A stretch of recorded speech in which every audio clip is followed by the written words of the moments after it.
covering the world of professional wrestling from coast to post. A show for the budget of the nation. This is the Nation's Corner.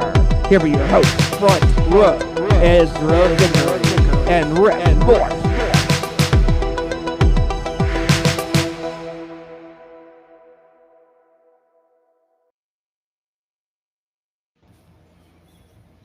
What's up, pro wrestling fans? Welcome to Nation's Corner. I am Front Row. Joining me tonight with special guest host Ezra and from Wrestling on the Rocks, Marsh. What's up, guys? Cheers. So we got a special show tonight. We're gonna talk a little bit about Mission Pro Wrestling's 1-year anniversary and have our friend RA come and join us and talk about his experience at Mission Pro Tussle in Tulsa from last week. Talk a little bit about the impact and the importance of their promotion and all the stuff that's going on there. We're going to talk about the new NXT 2.0. Some of our friends right now are in Philadelphia with Bully and Mark and Dave and all of the Busted Open folks. So we'll talk a little bit about some of their experiences. Hopefully get some firsthand accounting in the upcoming week or so from them. But we're also going to touch on the Dark Side of the Ring episode from this week. I know there's a lot of feelings and opinions about some of the content that was discussed on the show, so we'll get into it at some point. So why don't we bring in RA now? There he is. Hey, man, how's it going? What's going on? How's it going, everybody? We are good. So today. Go ahead, Marsh. Sorry. I'm good. I don't know what's next. Let's do it. I think Ez is frozen up. There he goes. Oh, there he is. All right. No, I'm here. So today marks the 1-year anniversary of Mission Pro Wrestling reformatting their promotion to an all-women's promotion led by Thunder Rosa and all the great people behind the scenes there. We have been sponsoring Mission Pro since September of last year, and we're very happy and proud to do so. Some of us have been to the shows. I've been to the show in Buda, Texas, where Dave got his ass kicked. But the show itself was amazing, and I wanted to sort of get RA's opinion and his sort of firsthand accounting of what Tussle in Tulsa was like. So let's start with, when you first got there, what was the vibe in the room like? How was everything set up? Well, it was a little confusing walking in, but that was just because of the building they were in. You had to go to a secondary exit that was further away from the parking lot where you parked. But once got in there, they checked ticket right through the door. Brian Rosa was actually at the table doing the checking tickets. So he looked at my phone, saw that I had what ticket, and gave me the armband for VIP. It was a green armband. It's not right there. I would grab it and show you, but I still have it. That marked me as VIP and said the first 2 rows around the ring anywhere. Just go find you a seat. And the meet and greets over in this other room here. So we were on Zoom watching the pay-per-view, and we were like, okay, where's RA? Because we knew you were there. And at first we didn't see you. We were looking around, like, oh no, maybe you didn't make it, but you did make it. You were just over by the hard cam. So you did the meet and greets first. There was before and after the show, right? Right. There was before and after, because when I got there, it had already been going on for a little bit, and so they had to cut it short so they could get to get them ready for the ring action. So we saw a bunch of cool matches that night. I don't want to go into the whole match card, but what were some of the highlights for you? Maybe somebody you hadn't seen before. Well, there was a lot of debuts at Tussle in Tulsa. Lady Bird Monroe, it was her first Mission Pro. She had been at the show before, but it was her first actual wrestling match on the show. And it was the same with Misty Marks. It was in the first match. It was her debut for Mission Pro. It was Chandler Hopkins' debut with Mission Pro in the men's exhibition match. So they're letting new talent get debuted on their shows quite frequently. So it's interesting because they had the men's match was the quote unquote dark match. It was sort of the exhibition match, and they're doing an interesting thing, which is sort of the photo negative of the way wrestling used to be, where they would have an all men's card with one women's match being either a dark match or an exhibition match. And I know from talking to Brian and Thunder that the folks that are in the men's match typically now are students at the Dog Pound Dojo of Jazz and Thunder and Rodney Mack. So they're giving them an opportunity to get some reps in front of a live crowd. But I just think it's interesting that they have an all women's promotion that has an exhibition match is the men's match. Yeah. And they did it. It was actually like their intermission match pretty much, because it was like in the middle of the show in Tulsa. When normally it is at the beginning of the show, they did it in the middle of the show this time. There was no actual dark match before the event. It went right into the show. What was the match before it, if I can ask? The match right before it was the Ladybird Roche Chanel, if I'm not mistaken. Yep. Was that a pretty intense match? A lot of excitement? Yeah. Roche Chanel is a pretty tough individual. I mean, Yeah. she looks on, bougie, but she's a pretty tough little cookie. Bougie with a bite. I love it. Yeah. So I like what they did here is they put the men in the Let Me Up match. That's fantastic. I love it.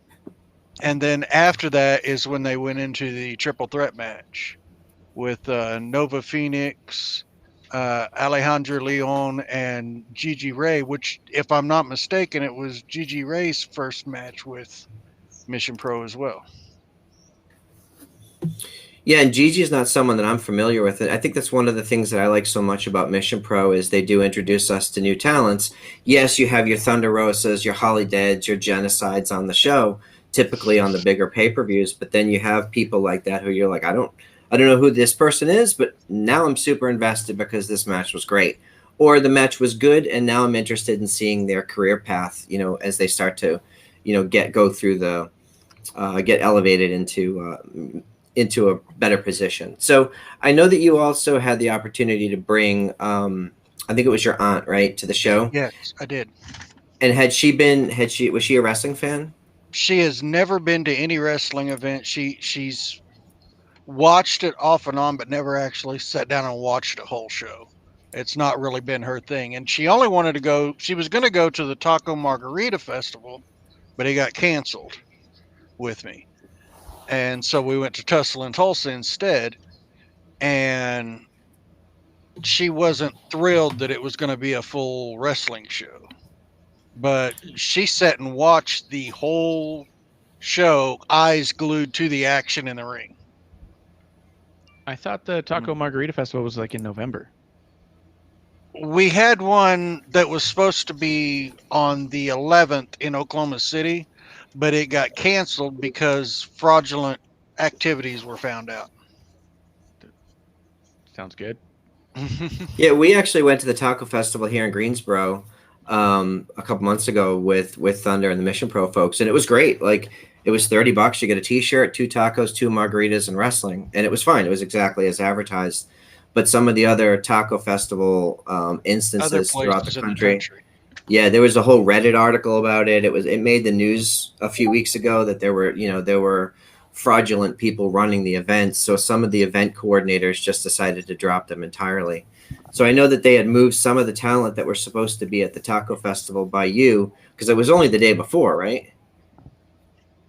It was like the day before, and they moved all the talent to the Tussle and Tulsa. It was originally supposed to be at the 11th. They moved them, They moved them over to Tussle and Tulsa. And they actually moved the music act that was supposed to play there as well, because they played after the show in Tulsa.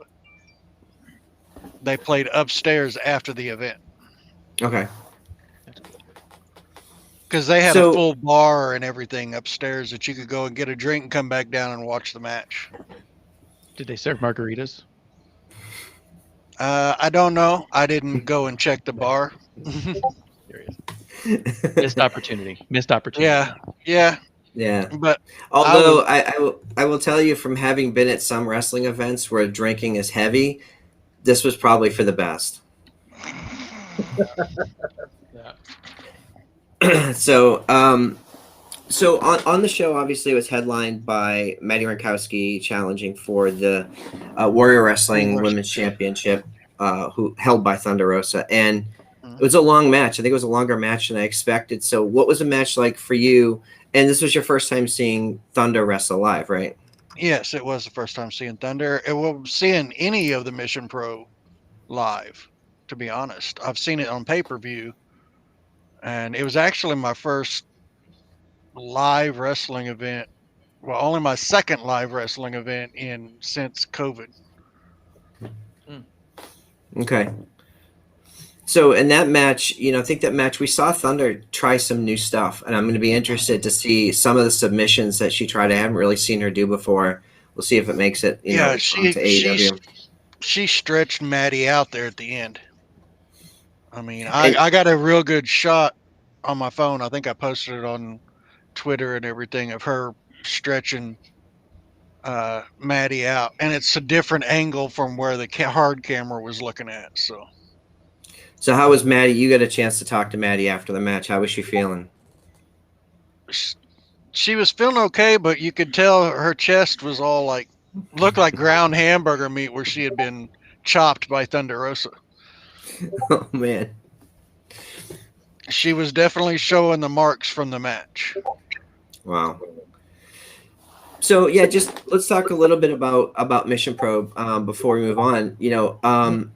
We've seen some real talents come through their doors. I mean, Lacey Ryan, who's now Zoe Stark in NXT and is getting a huge spotlight over there. She was on their show at least once, maybe twice, before she got signed last fall. And there's just been so many other people. Red Velvet. Elena Black was on Mission Pro, and now she's Cora Jade in NXT. Right. And there's a ton of people from Mission Pro that are on AEW Dark and Elevation who will probably eventually grow into a role on Dynamite or Rampage. So we're super happy to continue supporting them. I got my Locked and Loaded shirt. Go to Mission Pro Wrestling's website, missionprowrestling.net. I picked this one up at Tussle and Tulsa. Yeah, I don't think that one's on this. I went on the site the other day, and every time they post new merchandise, it sells out like within days. It's just gone. So if you see an alert that there's merchandise on Mission Pro's site, you better grab it and Thunder puts stuff up there that's specific to Mission Pro. There are some Thunder Rosa shirts that are not available on Pro Wrestling Tees or on AEW's site. So keep an eye out there. So I want to thank you for spending some time with us today. I do want to move on to a bunch of other stuff. It's been a crazy busy week. Talking about Thunder, we were listening to Busted Open on Wednesday, and we saw all the social media posts on Tuesday night. Oh, yes. And that's a autograph poster from the full card. That's awesome. Yeah, and I do want to thank you because you sent me one too. Yeah. that's going up with all my other event posters, which are my favorite things in the world to collect. So thanks for that, man. Yeah, no problem. But we saw Thunder posting some stuff on Tuesday night that she was at Dave's house, and Violetta was posting some stuff on her socials on Facebook and Twitter, and then at the end of the show, she mentioned at the Tussle and Tulsa that she was going to Dave's house. Mm-hmm. Yeah, I had heard her talk about it a little bit, and we saw some social media stuff, and we saw her post a couple of videos, and it happened. She went to his house and on the air took over the show for the last 15 minutes of the show. It was entertaining. I highly recommend folks check it out on the Busted Open on the SiriusXM app. They have the video up, the full 20-minute video, and it's terrific. Dave's all tied up with a sock in his mouth, and she's just hitting him and making him be quiet, and it was entertaining. I found it very entertaining. So I don't know where they're going from here. I feel bad for Dave, but I don't know. What did you guys think about the whole thing?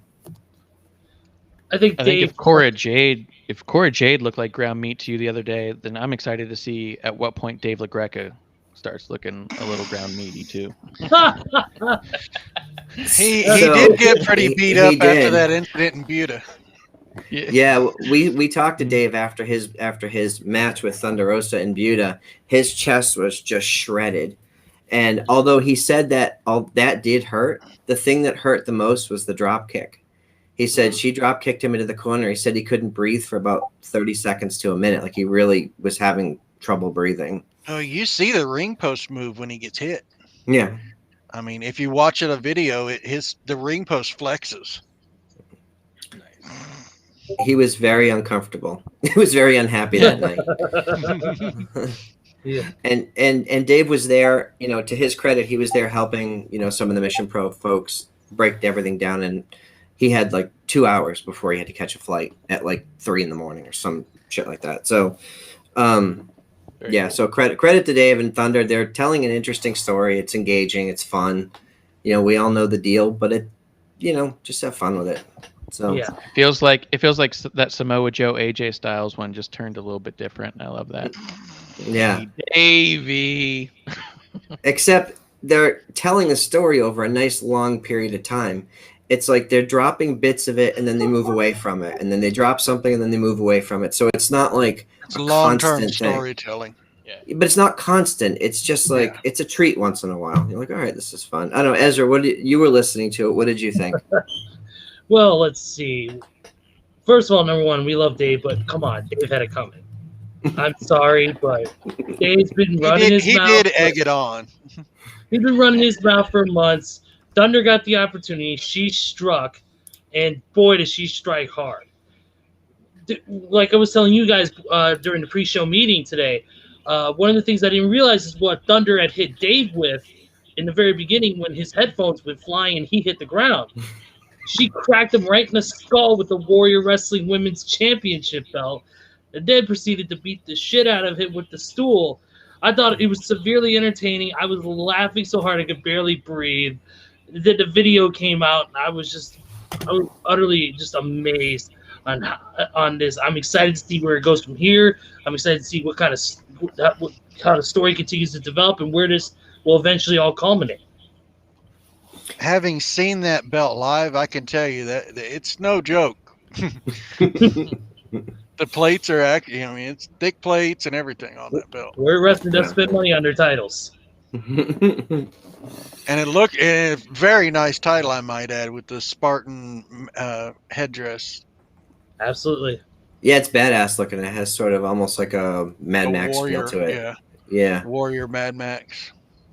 Yeah, it's very cool. All right, so anything else on Mission Pro before we move on? We did Danny Brooke. They celebrated her birthday at the show. She had a match with Jasmine Allure, which she lost, on her birthday. But the crowd did sing happy birthday to her, the whole song. That's the magic of independent shows, right? You get to do stuff like that you wouldn't see on TV. Mm-hmm. And I recommend folks go to an independent show. Like, you'll get spoiled because now you're a few feet from the action. You feel and hear the hits, the stuff that's going on. You can't, in my opinion, you can't truly appreciate wrestling on TV unless you've seen it up close and personal. Absolutely. Marsh, do you guys have a lot of indie wrestling where you are? Yeah, we have 3 promotions locally, which is probably spoiled for most, to be honest. But yeah, we've got 3 of them. I ref at one of them from time to time. It's been a while, but with COVID and all. Yeah. Yeah. Cool. It's definitely a whole other vibe. And what I really like about the Mission Pro Wrestling stuff is that it's got serious territory vibes. It truly feels developmental with a ton of growth and with a shitload of heart. Well, yeah, like I said, they debut new talent almost every show. Absolutely. Yep. Yeah, and if folks get a chance on Tuesday nights around 9:00 on their YouTube channel, Mission Pro has they do On a Mission with Emily Mayheller and Melanie, and it's a fun show. Both great talk people, by the way. Yeah, they're both awesome people. We've spent a lot of time with them. We hung out with Emily at like half a dozen shows this year. She's super cool, and Melanie always is great to us. But She's they not also too happy with Dave though, as that video she recorded for me shows. yeah, no, that's not surprising. But Melanie's a fan. Yeah, Melanie's a fan. she. But I recommend folks watch their YouTube stream because they do have interviews with a lot of up and coming talent and folks that you'll most likely see on the big show sooner rather than later. Mhm. Absolutely. So let's talk a little bit about the new NXT. NXT 2.0 debuted this week. You know, online criticisms happened before the show even dropped, which frustrates me. I'm like, well, let's wait and see what the show looks like before we crap all over it, right? Yeah. I have my opinions about it, but I want to get your feelings. So, Ezra, what was your initial impression of the new show? To me, it was more produced. I think it was more of a, you know how NXT before had the gritty, dirty underground feel, kind of like almost like a Fight Club esque type of deal with the dark lighting and the black, the silver, and the yellow. This is more bright colors. You can tell it's more produced, more lit, so everything's shown better. Don't get me wrong. The show I thought was the show they put out for the new NXT 2.0 was a very, very good show for what it was. I mean, Braun Breaker, you know, of course, Rex Steiner, whatever you want to call him, he put on a hell of a performance. I thought all the matches were great. I mean, of course, unfortunately, B-Fab, you know, unfortunately her debut wasn't as great as, you know, we would like it to be. But I thought the talent they had on there was a great way to represent this new movement going forward. They're building some great stories.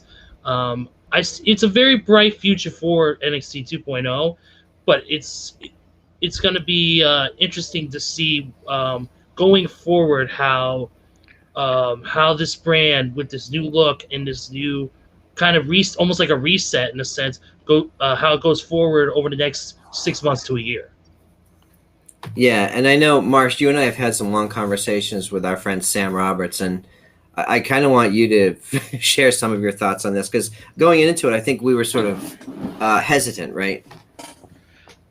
Going into it, was actually pretty excited because to me personally, I've been feeling for a long time that NXT felt less like a WWE show, more like a highly produced VFW show. Like it felt super indie wrestling, and I was not invested in all the stories by any means, and I was ready for a shakeup in that regard. But I also know that my favorite shows are WWE shows, so I'm more inclined to like that sort of thing. And what I really loved about NXT 2.0 personally was it felt like a small WWE production now and less like a large VFW production. Like, to me, just visually getting into it, I'm like, this is cool. This feels like a step towards a large roster. Where NXT and WWE were so divided, it always felt like not a surprise when someone struggled when they got to the main roster. Because it's like, well, they've been doing stuff that wasn't even remotely close to what they're doing now. So for me, I was really excited just from the look alone, the layout, loved it. I liked all the new talent. I liked seeing LA Knight perform twice. He's one of my favorites. So I'm like, 2 matches, perfect. But I actually had more fun watching this show than I have had watching NXT in general in probably 6 months. That's cool. That makes sense. I think it's interesting because I saw someone comment that it felt like NWA with a huge budget. And by that they meant it felt more like studio wrestling. And I agree. I love the set. I love the way that the audience is more circular and more focused on the action. I don't know if there's more people. It feels like there's more people in there. I don't know if there are or not. But the people that are there, because of the smaller space than a normal big arena. Agreed. And the way that they lit the audience, you could see the excitement. So, you know, Marsh and I have both been in the NWA studio, and you're close enough where you realize you're always on camera. So you have to bring the energy. You're part of the show, essentially. So, and I felt like the audience this time around understood that, and they brought a lot more energy than I had seen in previous weeks. That's true too. I felt like this audience was fantastic, where I feel like the CWC audience previously felt awfully spoiled. They felt like a little bit like they were trying to get themselves over by booing like MSK, and you're like, how can you boo these guys? They're so good, charismatic. Like, I couldn't understand it. This felt like a real wrestling audience again to me, not like a smart audience trying to be snarky. I love that. And I agree. I didn't say it specifically, but talking to my girlfriend as we watched it, we both at different times, I kept it to myself, waited for her to say it. She said it. She goes, this feels like the first time I watched NWA. It has that refreshing, different look and feel than everything else. Yeah. It's just All different right. enough. I liked it because it gave you more of the feel of what NXT was supposed to be, because it's supposed to be their training ground for up and coming talent. And now it actually feels like that's what it is again, and not seeing the same, because they brought in like Samoa Joe and all these talent that already had an established name, which wasn't what NXT was supposed to be all about. I agree 1000%. That's when NXT was originally based off of the future of the WWE, and then they were bringing, like you said, the Samoa Joes, the Nakamura's, the Adam Coles, the Kyle Connecting O'Reilly's. people through wrestling. Yep.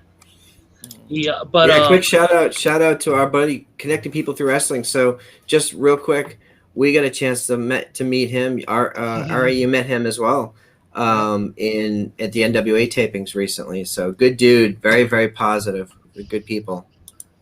yeah. Sorry, go ahead, Ezra. No, I was gonna say, you know, you had those big name talents, like Ari said, they were already established. They've had big names. They competed on big stages before, whether it was with Ring of Honor or with TNA or whatever the case may be, where they've had TV or pay-per-view spotlight. So it's not like it was a you know, somebody homegrown talent like a Liv Morgan or somebody like that who got to be champion in there. You know what I mean? It's now it feels like we're kind of getting back to the roots of what NXT used to be, which is a developmental brand building the future WWE superstar. Yeah, and it takes established veterans to help make that happen. You can't flush the roster and put a bunch of new people on TV and hope for them to succeed, right? Tommaso Ciampa is now the NXT champion. Like he's the guy. Like he's an outstanding seasoned professional wrestler, and he's going to help elevate everybody he's in the ring with, in my opinion. You've got to me, NXT still has the strongest women's roster, just because of the depth of talent on the show. And I'm excited to see where they go with that. Tag team wrestling, I mean, right across the board, but they peppered in new talent throughout the show without it feeling either veteran or newbie heavy. Like it felt like to me a pretty solid balance to get the new season, if you will, started. And of course, ending with that, what I think might be the best wedding in wrestling history. I thought it was phenomenal. I thought it was hysterical and really well done. Oh, dude, it was amazing. That wedding was everything from the priest getting choked out to Dexter Lumis having the axe underneath his jacket. To Beth Phoenix's, I knew something like this would happen, so I went online last night. That was so great, and it was, you know, and the whole thing with Dexter finally speaking the two words "I do," and it was like anticipation, bated breath. Everybody, he said the "I," and everybody's like, "Wait, is he gonna say this? Say it?" And he goes, "Do it." Everybody's like, "Yeah!" I thought it was really well done. WWE did an awesome job with this. First mind words you, he's ever spoken, if not mistaken. Yeah, he has never spoken a single word since his NXT debut. And mind you, this is the first wedding in WWE, and I don't know how many years to go on without a hitch. Well, since Macho Man Miss Elizabeth. Oh yeah. Yeah. Marsh, I get the feeling that you're not as big a fan as we are. I did not enjoy this segment. I don't think Okay. even for a you know what I did enjoy? Nash Carter was in a black suit with a green tie. Loved it. Little DX shout out there. So it was really cool. But I judge comedy differently than I judge wrestling, and I understand there's a place for comedy in wrestling. I may be a harsher critic of comedy than I am of wrestling, though. So when I see just straight up comedy segments, sometimes I'm like, maybe not my humor. But I do really appreciate that what I saw online, because I was all like, ooh, this feels rough to me. And I go online and everyone's like, this is amazing. I was like, well, good. Everyone loves it. I'll just go back to my own thing. But I like how well Yeah, but received it was.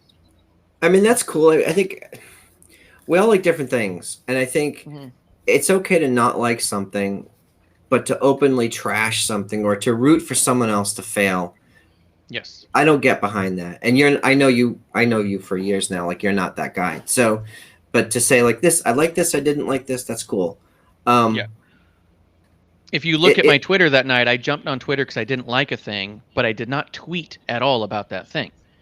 You know what I mean? I leave the positivity out there, and like if I like something, I'm really tweeting, I love this. Oh, this match is great.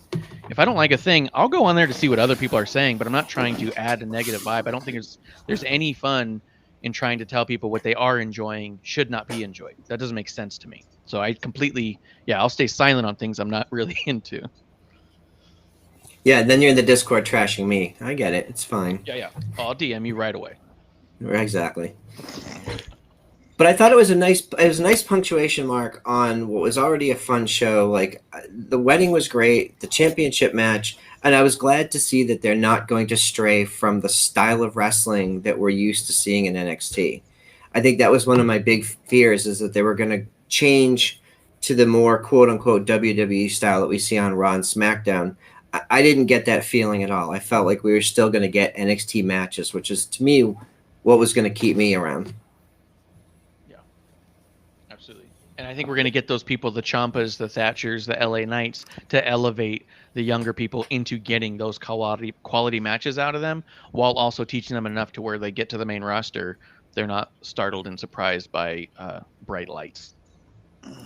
And we talk about it too. I think pre-COVID, the path was you would go to the performance center, you would learn how to be a wrestler, you would go work the Coconut Loop, the Florida shows in front of 100, 200 people, until you reached a point where you were good enough to be on NXT TV.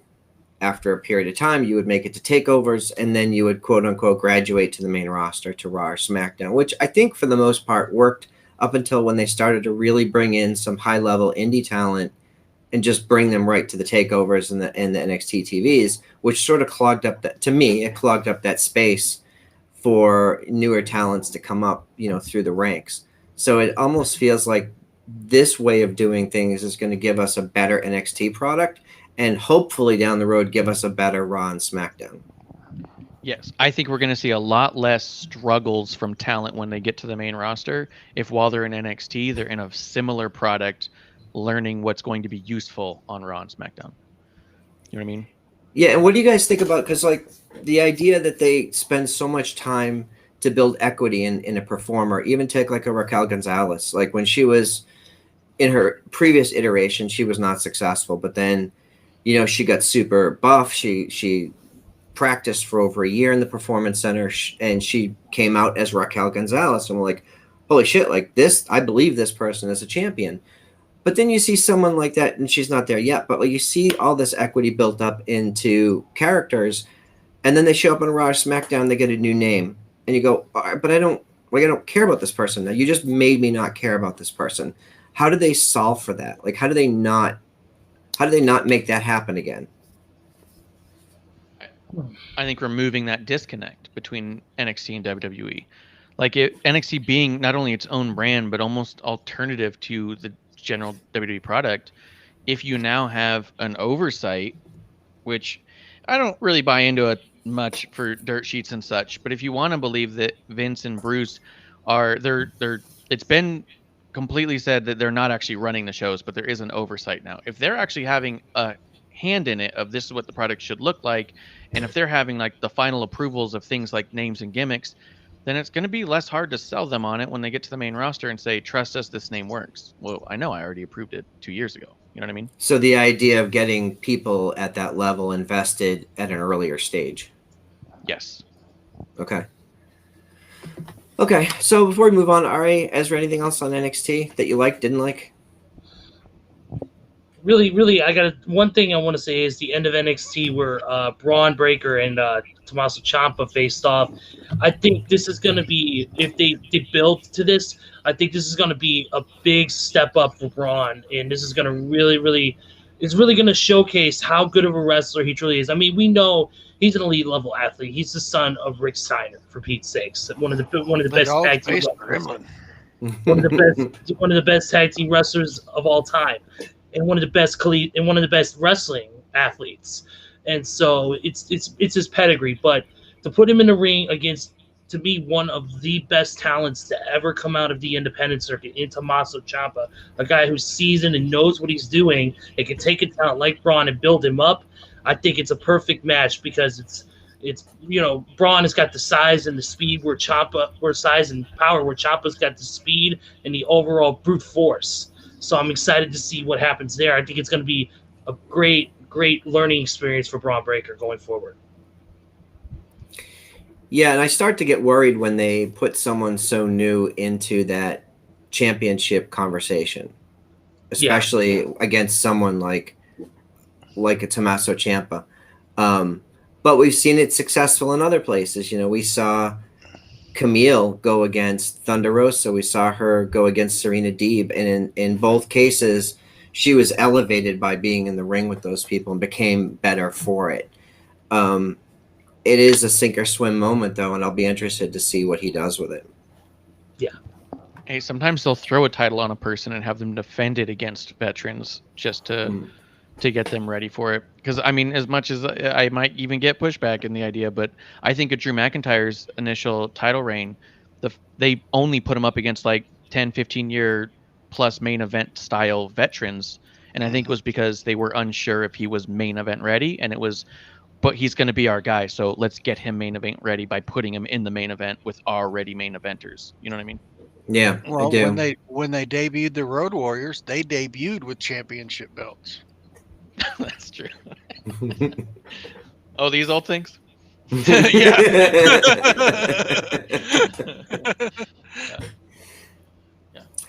So before we move off of WWE, we don't usually talk about Raw because none of us really like Raw. I mean, there's a couple of high spots, there's a couple of bright spots within the show, and I'm not going to apologize for it. We tried to keep the show positive, but I watch Raw almost on mute. I see the action. I like the RK Bro stuff. There's a few things I like on the show, but to me, it's the same show every effing week. Like, you go, why do I care? What about this show is making me care? Then I go to Friday. Roman Reigns and Paul Heyman are the best thing going in wrestling right now. Like, they're working on a level that few others have reached in decades. To me personally, I'm completely invested when they're on screen, and I don't understand how this is the same company. So, Marsh, is there anything about Raw that's, redeemable to you?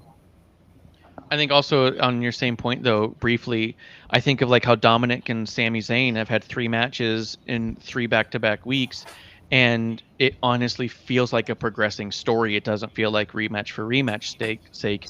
You have elite level athletes telling stories in the way that they do, and it's working. So it's also sometimes you go to Raw and say, why does this match feel like the same match? And those feel like different matches. I did have more fun watching Raw this week than previous weeks. I didn't take notes for Raw on this one, but I do know that the idea of Big E showing up, all the segments with him in the New Day was fantastic, and obviously the big one at the end definitely made Raw a moment this week.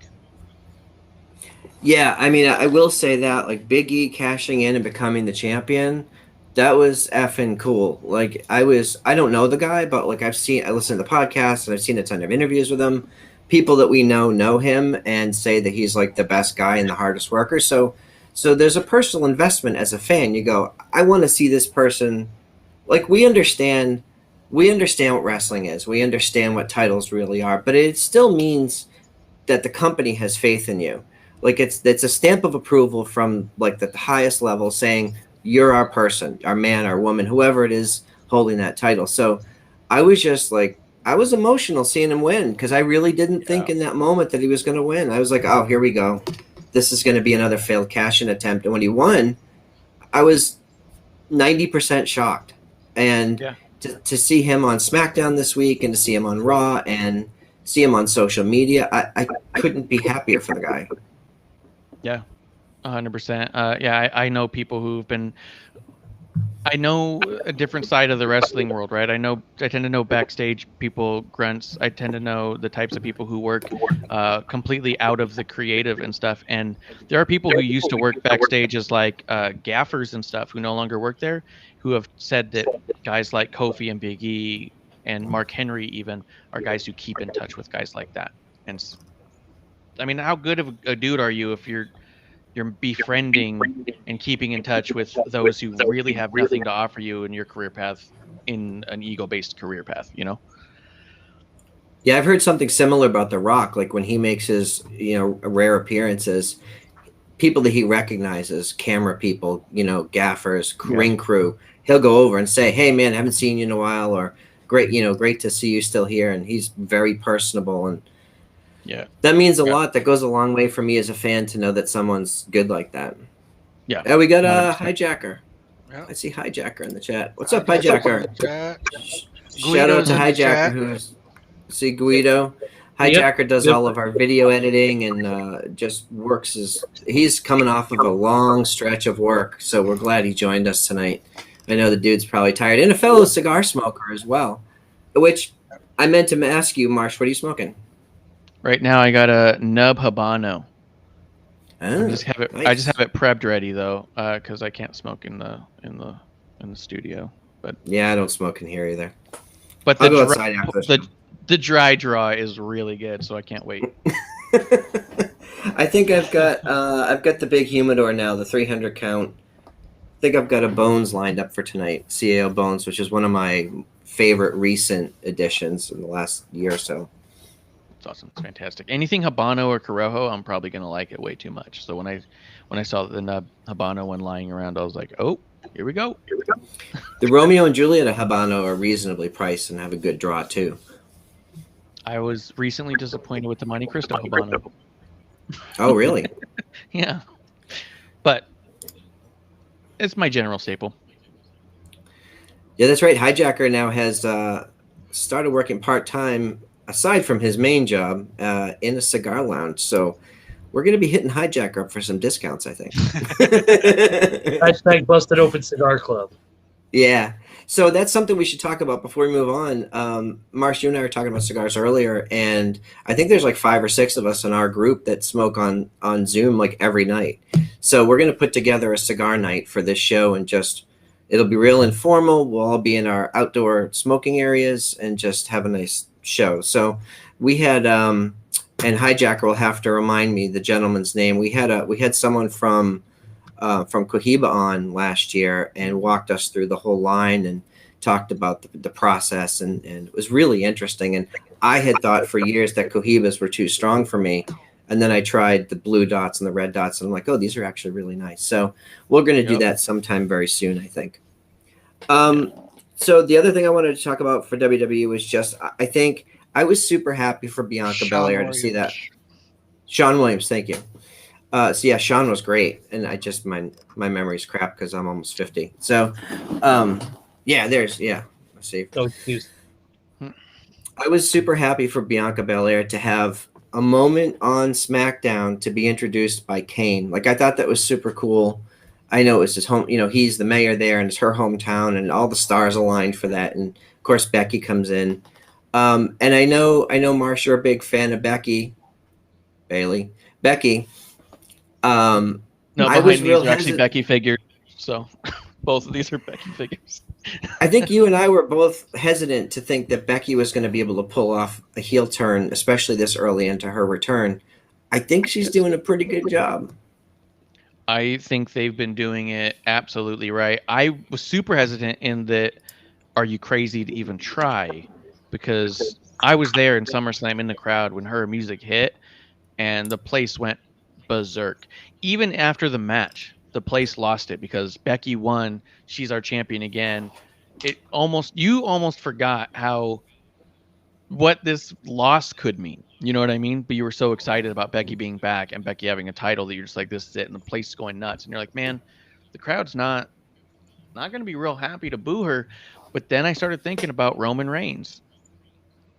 That's a dude who's getting a lot of boos and a lot of negative reaction and only positive critiques. So I thought if Roman's on that level, I'm hesitant to think that Becky's not on that level. Like, let's see what they do. And yeah, I think they played it super well. I think giving that super quick loss to Bianca immediately created a wave of love to Bianca. And Becky's just in that wake, just surfing the hate. Yeah. So Ezra, did you think that Becky was going to be able to, because in that moment, as Marsh said, Bianca became beloved because people were pissed off that it was a 26-second loss, and all the social media, all the stuff that you go. Sometimes people forget this is wrestling, right? Which is good. I think that's a great thing when that happens. When I see that online and people go, "Oh, well, no, this is real. Like, she's really being buried. She's being destroyed." You go, "All right, well, that's sympathy for her. That's what this is supposed to do. You're supposed to hate the other person." Yeah. But sometimes people hate the company and not the bad guy. Yeah. So how in your opinion, how's Becky been doing? What has she been doing to garner like actual negative heat? I think that she's taken the ball that she was not expected to be given, which was the way the match ended at SummerSlam. I think she took that negative heat and she knew what to do with it. And by turning it up to 100, coming out there dressed in that big ass coat and the glasses, acting all bougie, acting all cool, and I'm the best thing ever. I think that plus her discontent towards the fans, blaming them for the reason why, I'll be gone for this long, and you guys are the reason why I should stay or I should stay gone. And I think to me Becky is garnering the right kind of heat because she's, it's because of the sympathy for Bianca for the way she lost at SummerSlam, and it's also Becky taking that heat. Instead of being the cool heat that she had when she became the man after getting her nose busted, she flipped that script and turned it into negative heat where the fans no longer like her because Bianca's become the darling that everybody loves. While there's still people that cheer Becky because she is the quote-unquote cool heel, kind of like a Britt Baker or whatever, whoever. I think in retrospect, the fans have kind of turned their backs against Becky after that loss, or after that win at SummerSlam. And I think that's the catalyst to what we see today on SmackDown. And she's been doing a hell of a job with it, really pushing forward that, hey, you guys are the reason why I'm this way. It's your fault. You're the reason why I'm acting like this. You're the reason why I have to beat the shit out of Bianca. Yeah. All right. Yeah, I agree. Ready for there's going to be, this time it's not going to be a quick over in a couple seconds match. It's going to be a full out brawl. Yeah. I think they're really going to go at it. I mean, and it'll be a good back and forth contest between both of them. So a couple things I wanted to touch on. We're sort of looking at the clock here. I want to make sure we touch on a few things. I do want to talk a little bit about the GCW pay-per-view last night, Highest in the Room. But I wanted to mention on Rampage last night, and specifically, Ruby Soho went one-on-one with on the mic with Britt Baker. And before she spoke, I was like, oh man, like Britt's really good. Like she's going to have her for dinner. And that didn't happen. Like Ruby held her own. And I was genuinely surprised. Now, of course, some of the stuff she said is, typical, taking a shot at her for, being with Adam Cole and stuff like that. But I thought she was very comfortable. And I don't really think we ever got to see that in WWE. Marsh, did you get a chance to see Rampage last night? I did not, but I did see her promo because Okay. I'll seek out Ruby stuff for sure. And so I did see the promo, and yeah, I thought Ruby did fantastic. I would say that the only time we really saw Ruby kill it on the mic, people probably don't remember, but her whole storyline with Natty was real promo heavy and was real fantastic. And she cut one or two promos on Ronda Rousey to get that transitional match, and she did absolutely kill her on there. But you're right, outside of those two instances, we never got to see it, and so I'm really glad she's getting the highlight now. Yeah, and I remember that now that you're mentioning it, and I just felt like last night she did kill those promos in WWE, but they were still felt scripted. Like last night, I felt like, and this is true about most of AEW, there's a sink or swim attitude there. Like, here's a mic, go out there and do your best to speak with your voice. and I felt like we heard from Ruby last night. Like I felt like we heard from the real person, and I thought it was great. So I wanted to mention that real quick. And I see Sean in the chat. Yes, Sean, did you see GCW? Yeah, we watched it with you, man. Watched it together. We watched it with you. I know Sean's talking to the chat, but like, so yeah, we did see the GCW pay-per-view last night. I asked Ezra to pull up the card. We're going to hit on a few things, but first and foremost, like, I was so excited for Ron Funches. I think Ron's hysterical, and I was very happy to see him get a moment in the sun. He said it was his debut in his retirement match on social media this morning. I thought it was a very messy, chaotic, no rules really mattered kind of thing. But we knew going in it was going to be just it was going to be a bizarro sort of thing. I want to talk about the other matches on the card, but what did you guys think of the Ron Funches Tony Deppen match?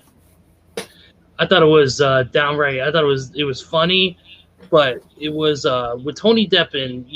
Tony Deppen, while he can be comedic, he brings a level of seriousness to him that you can't deny. I mean, if you want to talk about his work in Ring of Honor, you want to talk about with Violence Unlimited, you want to talk about in DCW, like the match he had with Alley Catch at the last show was an amazing, incredible match, and him and Ron Funches did really well together.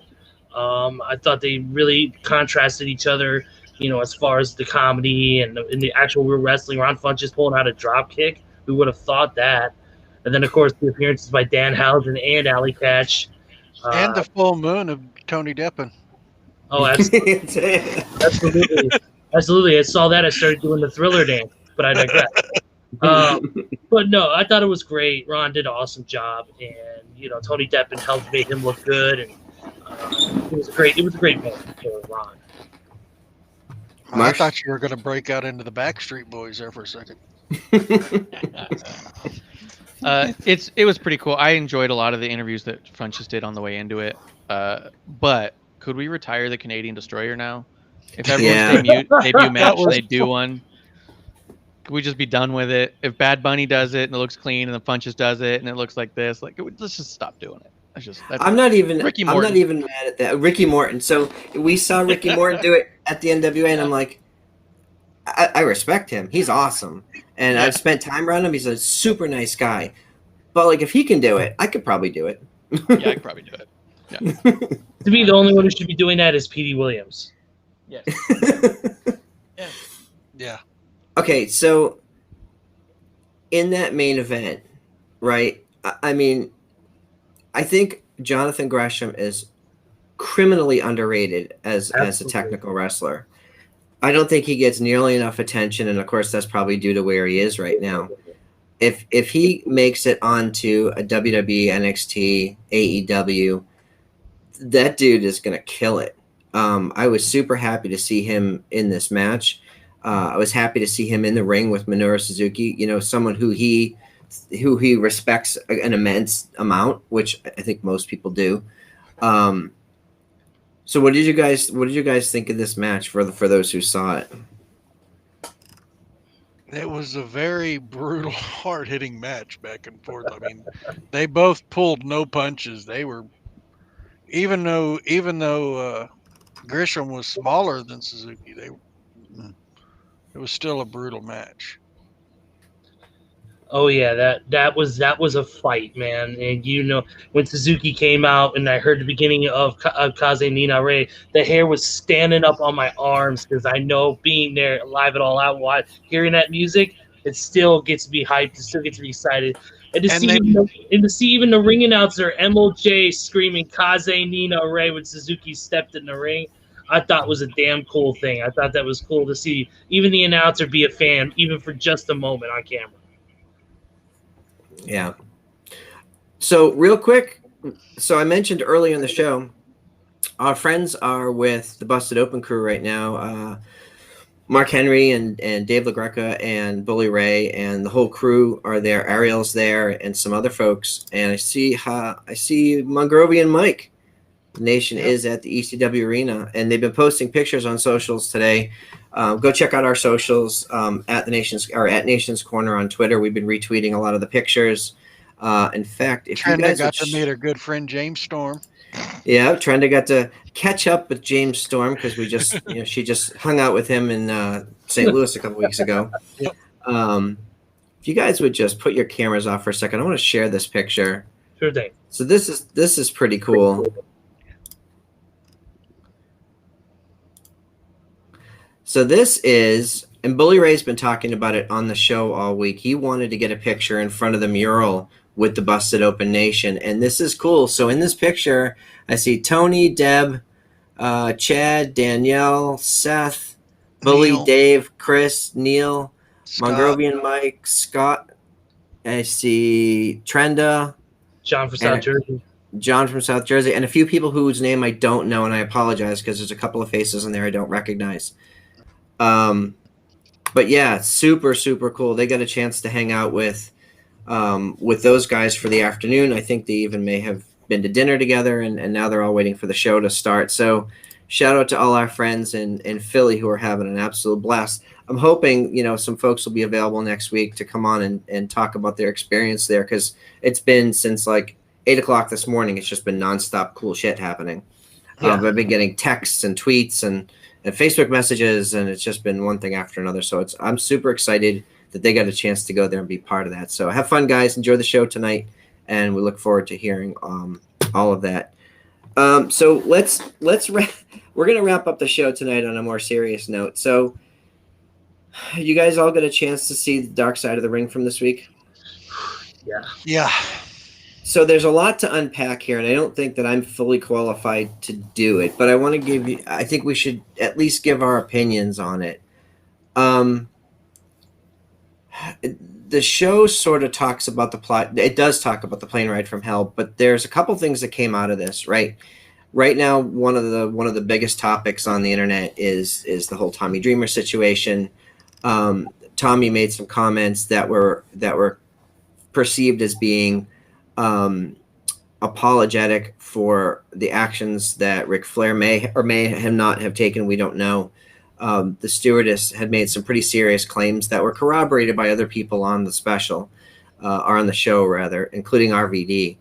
So I came away from, and there was other stuff within the episode. RVD talked about drugging people, and it was a very serious, very sobering, for lack of a better term, look into what things were like 20 years ago and how they're not like that today.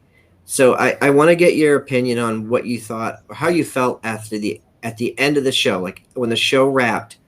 What were you feeling? And we'll go with you first. All right. Oh, I looked at it as someone, I knew a little bit about what happened back then because I've been watching wrestling that long. So I knew some of the stories. I'd heard, stories through the years. So I knew a little bit going into it, and knew that, yeah, there was some pretty bad things that happened back then. But a lot of that was 20 years ago. They did several shows over there, and as Jonathan Coachman has pointed out on his tweets, and he's someone who has been outspoken about the WWE many times since he left. But even he said that not everything that was covered in the episode happened on the same flight. It happened on multiple flights, and they just combined all of them together because it was 20 years ago. So they're misplacing events, because according to him, Vince was not on the flight, but the episode clearly stated that he was. So yeah, from Jim Ross said, I was sitting with Vince. So yeah. So do you feel like Coachman is getting sort of mixed experiences in his recollection? And the reason I ask that is he specifically says that he testified as a key witness, but yet he wasn't on the plane ride from hell. He was on previous flights, but he wasn't on that flight. Right. So he was a witness for other events. But at this, I think it's just that he he has no reason to defend Vince or the WWE because he's been outspoken that he doesn't like their product anymore. He was just stating from his experience, kind of like what Tommy was saying. He was stating his opinion, and Coachman took a lot of heat from it for his posts. Yeah. So I don't think, and Mrs. Front Row says his testimony. I think his testimony is relevant only from the perspective of we don't know what he was testifying for. Like if he was testifying for one specific flight, but he's applying that testimony, he's applying his qualifications as a witness to the whole thing, but he didn't witness the whole thing. So from our perspective, for the case of this specific episode, it's irrelevant. Maybe it was relevant for what he was there for. I don't know. I haven't seen the transcript. Yeah, I don't right? either. I don't know exactly what he said or didn't say. Right. But And- the episode in and of itself, how I felt while watching it was that there was an awful lot of irrelevant stuff that was added into this episode at different times. Well, like the For Brock no reason at exposing all. himself to Terry, and The Brock That thing didn't had need to be nothing in to there. do with any of it.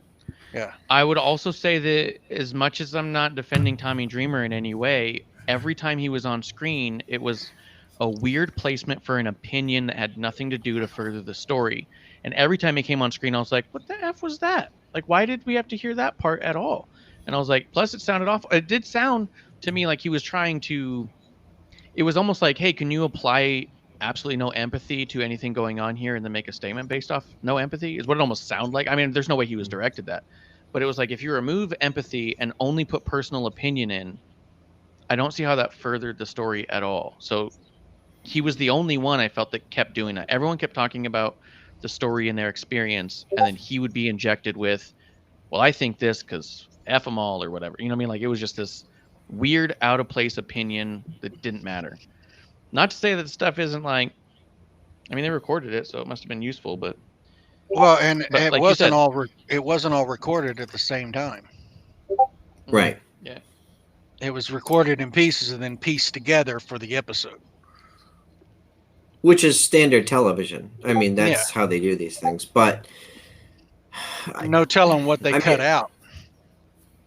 right, and I mean, we saw as soon as the episode aired, we saw there was a lot of backlash online towards Tommy, towards Ric Flair. We don't know, we weren't there, so I'm not going to make a statement as to whether her testimony is true or not. But that's irrelevant to the things that Tommy said. Tommy's statements came across to me as being dismissive of her honesty, like or of the experience, sort of saying, well, that's sort of what happened back then. Well, but that was 2002 or 3. Like, that wasn't that long ago. It was still not okay then. It's never been okay, but that's still recent enough where the things that she's claiming were definitely wrong. Like, they were definitely out of line and, could be considered assault. And there were other things that they talked about in the episode. RVD talked about stuff that was much worse than that. Even as bad as that was, he talked about stuff that was worse. And I'm like, why is this not a topic now? Like, he on camera said that he's witnessed, women be drugged and essentially that's rape. Like, so all of it left a bad taste in my mouth. I don't know how I feel about Tommy because I don't know. I haven't seen the whole interview. I haven't seen all of the content that they taped. The way that it was portrayed, and it's really hard to justify the things that were said because they weren't really sound bites. They were 2-3 minute clips at a time. Didn't sound good. I don't know. Ezra, you saw it. How did you feel? It was a pretty damning episode for a lot of the talent involved in this. With Dustin, with the whole thing with Scott Hall being drunk or drugged and telling a lady that he was gonna do stuff to her, to the allegations from the stewardess about Ric Flair and Tommy being almost, like you said, him being almost like an apologist. That's what it was portrayed in those clips. It's not a good look for anybody in this thing. It's not. It's very damning, and unfortunately, consequences are starting to be rolled out in certain ways. I don't want to get into that because that's out of the realm of what we talk about. But, I felt very I was a little weird. I wouldn't say weirded out, but I was just more or less my emotions were a little mixed, because it's like we've grown to know a lot of some of these people on the show. We've gotten to be friends and all that, and you see stuff like this, and it's like, okay, but the show overall, it did leave a bad taste in my mouth as well, and I don't know how I feel, because I feel like there is, while everything was put out there in a sense, I feel like there's also more to the story. It's like you said, I want to see everything else that was edited out. I want to see the stuff that was left on the cutting room floor, and see what else they could bring to light. And it's left a bad taste in my mouth. And like you said, it's the stuff like that. It's never okay. It's never okay. So I agree. There's two things I just want to address. So Todd says, Tommy doesn't believe her, and she should basically saying she should have pursued legal action, and she did. Her coworker did pursue legal action and essentially took a payoff. The similar payoff was offered to her. She made the decision to accept the payoff. Whatever the terms of the non-disclosure are, we don't know. We don't have access to that data. I agree with Mrs. Front Row, not just because she's my wife, but Vince McMahon is known as a guy who never loses in court, ever. So if he felt like he was in the right, it would have gone to court, and he would have buried her in legal costs, and that would have been the end of it. My opinion, right? I don't know. This is just what I've read. I think because there was a payoff, I think they knew that something happened and that they were responsible, and they accepted that. Now, why was she on this episode if she received a payoff? I don't know. Are the fines that were associated with the non-disclosure reasonable enough where somebody stepped up and paid it so she could appear? Maybe. We don't know. Maybe we'll find out down the road from someone on the dark side of the ring, or whatever that confidential thing is that they talk about. I don't know. Yeah. No, and I see you, Todd. No, I know you said you believed her. I think it's interesting to point out that logic would dictate if she took a payout, they don't pay people off unless something's wrong. Like when there's smoke, there's fire. That's just my opinion. Mm-hmm. Well, And I I thought think even the placement of that was peculiar too, right? So there's no way that Tommy Dreamer even saw the interview she had, and in her recount was that, like you said, her coworker pursued the court. Her husband, who I don't know if they're still together, but all the stuff that she talked about did not sound like a very pleasant relationship to begin with, pressured her into accepting that money as well. So his opinion is based off of an end result and not a how did she get there. She was kind of pressured into that lawsuit and the payoff from her coworker and her husband at the time. So it's like maybe his opinion would be different if he knew that versus what he didn't know clearly. You know what I mean? Mm-hmm. So it's left us with, as fans of Busted Open, we know Tommy Dreamer is one of the co-hosts there. We know based on the statement that Impact made that he's been suspended indefinitely. I don't know if they're doing an internal investigation or what the next steps are for that company, but he was sent home. He was supposed to be present at a set of tapings this weekend at Impact. I don't know Tommy personally. I'm grateful to be friends with some of the Busted Open people, but I don't know Tommy, so I don't have access to get his state of mind or his side of things, if there is anything that could be said. So I feel bad for the folks that are impacted by this, like the other people on Busted Open, the other people in Impact. It draws a negative light to their respective companies, and now they're forced to deal with this because there's now going to be public outcry. So I think the whole thing sucks. Top to bottom, the whole thing sucks. I don't think the episode helped anybody. I don't think it informed anybody. And I'm probably not going to watch it. Yes, of course. And the victims. Of course the victims. Like, everybody involved in this comes out worse. The victims initially, of course. And now both of them, I think both stewardesses had issues where you now have to live with this for the rest of your life.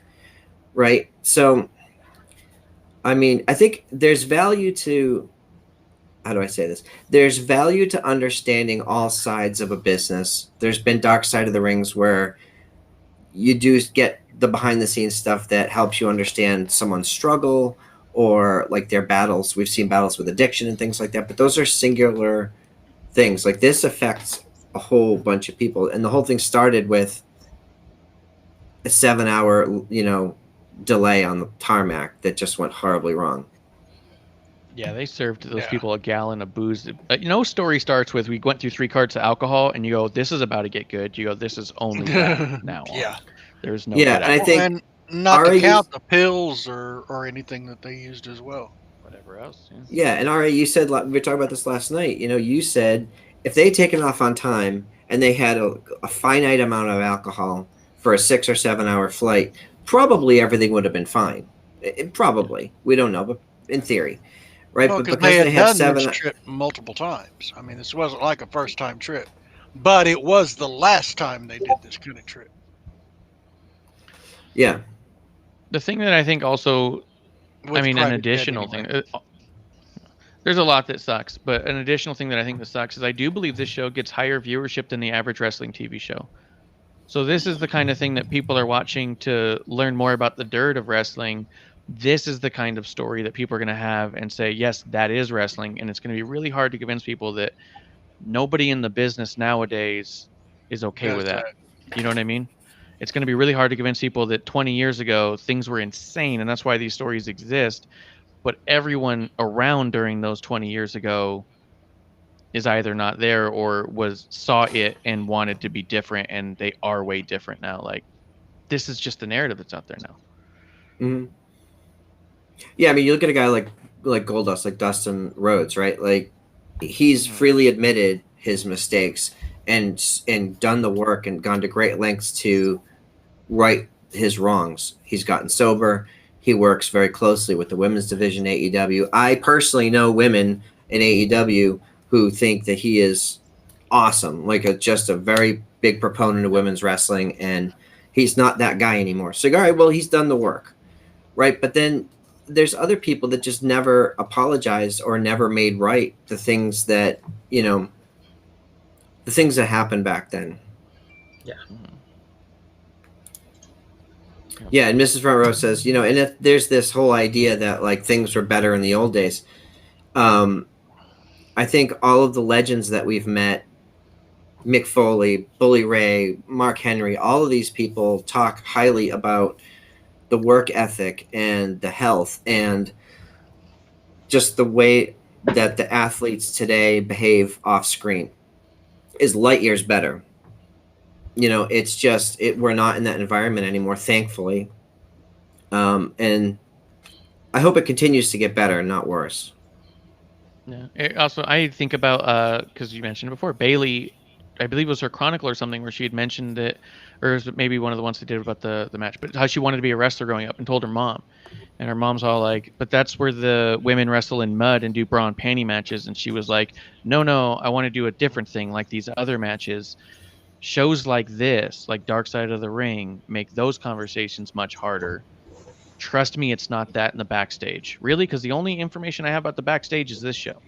You can show me all you want on TV if this is what's happening on the air flights. You know what I mean? Mm-hmm. It's just going to be difficult. Yeah, it's true. And too, like this type of stuff doesn't happen in AEW or WWE anymore. They're corporate environments. There's HR. There's all this stuff. But this shit still happens on the indie level. Like we know from last year in the Speaking Out movement, some horrible, horrible stuff happens sometimes. That's not the norm. I mean, otherwise women wouldn't be in wrestling if that was the norm. But and we've spoken to Thunder Rosa about this, and I'll share this with you. I know one of her driving forces is to help make women's wrestling better, but to help women become viewed as wrestlers. Right? Not just women's wrestlers. So, and especially women of color. So when you see someone like a Thunder Rosa or Charlotte or Sasha or Bayley, people at that level, people who have a lot of visibility and a lot of impact, we can, as fans, can only hope that it will continue to get better if people are able to shine a light on that stuff. So And also, it extends beyond that too. It extends into the LGBTQ community. It extends into the trans community. It extends into all of these other communities. And I see Mrs. Front Row. Don't come for Mick. No, they say don't meet your heroes. We've spent time with Mick Foley. He's awesome. You're not going to hear me shit talking Mick Foley.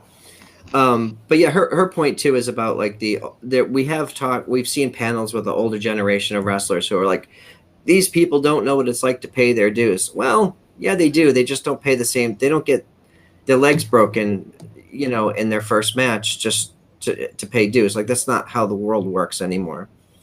So I don't want to, I know we run a little bit long and I appreciate you guys hanging out. I think I'm personally going to be hard pressed to watch any more of these shows. Like, I don't think I'm going to subscribe to next week.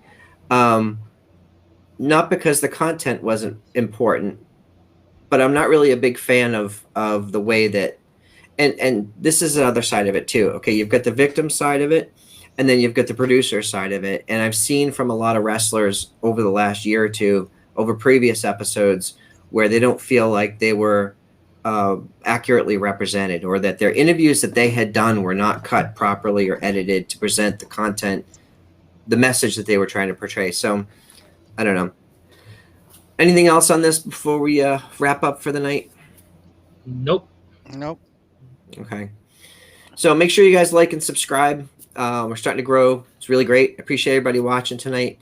Shout out to all our folks in Philly, and we'll be in Baltimore in a month as a group. I think there's 20 or 30 of us converging on Baltimore for the Baltimore Celeb Fest, and then we'll be going to the NWA tapings the first week of December. That's a 4-day extravaganza, which should be a lot of fun. So if you guys, anybody is out there and you go to an event, make sure you post it and tag the Nation's Corner, and we'll retweet it. Anything else you guys want to? So let's start with you, Ezra. Where can folks reach you, and if you have anything going on? Really for the remainder of the year, outside of the Baltimore trip, I'm pretty much done. Unfortunately, the AEW event has taken place on the eve of Thanksgiving. Unfortunately, my work requires me to be at work, so that is out the books. But so you can catch me in Baltimore with the rest of the crew, Bust Open Nation. You get to finally meet these guys. It's gonna be awesome. You can find me at Deadman469 on Twitter. You can find me at Deadman151 everywhere else. Follow Our Nation Sports Show as well every Thursday from 7 p.m. Eastern, 4 p.m. Pacific time. You can catch me, Steven, and a rotating third or fourth host to talk of all things sports. You can find us on Twitter.com/Owen_sports show, like that, and like all of our other social media. Cool. All right. They're 24 away from getting the 100 subscribers for YouTube last count. Yep, absolutely. We're getting there, guys. Nice. And you can find me at Dead Ahead RA on Twitter, all social platforms actually.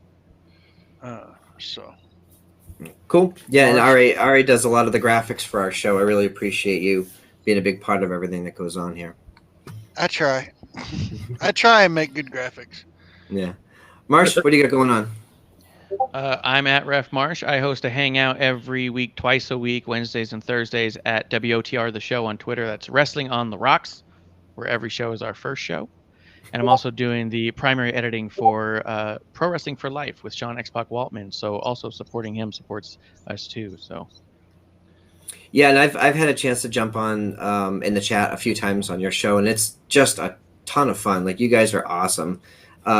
Some of the debates and conversations you guys have over there are widely entertaining. I suggest folks give a like and subscribe and check them out. One more. I was gonna say one more thing, Front Row. And I think you're probably gonna say this because Mrs. Front Row just put this. Big shout out to our boy Scott in Long Island for everything he's done for the Bust Open Nation, from the fatheads that he brought to AEW to all the stuff he's gave to our crew for this weekend. A big thanks to Scott in Long Island, man. Without you, Nation's Corner, Bust Open Nation, we wouldn't be in the same space we are now. So, congrats, brother. Thank you. Yeah, and man, Scotty is the best. And he also designed the shirt. Yeah. Yep. And that hat, I have my shirts and stuff too. If you go to Busted Open's Twitter, on their pinned tweet, they have the new merch, the link to the new merch site. A lot of fun stuff over there, and a lot of it was co-designed by Scott. And his company helped make a lot of that stuff. Scott just made Renee Paquette a new fathead this week, and he made Ron Funches one. It's just, Scotty's the best. The Violetta bully that was seen on Rampage. Yeah, the Bully Ray show. I saw that. Yeah, it was tremendous. Tremendous. Shout out Scotty and everybody in the nation. So, everyone's super supportive, super positive, and we appreciate you. So we will see everybody next week, and make sure you like and subscribe, and we will see you all next week. Cheers.